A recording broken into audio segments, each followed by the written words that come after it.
Hello guys, in today's video I will be showing you how to fix Google Home cannot load in problem. So the answer is easy, just go to the settings and then scroll down to the apps section and then go to the search and search Google Home and then go to the storage, and here you will find this clear cache option. Click on it.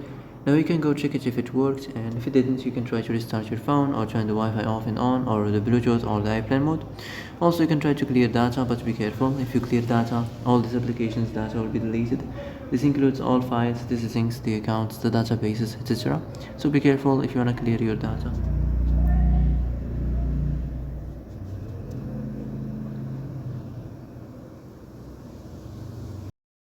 And that's it for today's video. I hope this is the answer you've been looking for. If you like this video, don't forget to like and subscribe, and see you in the next video. Thanks for watching.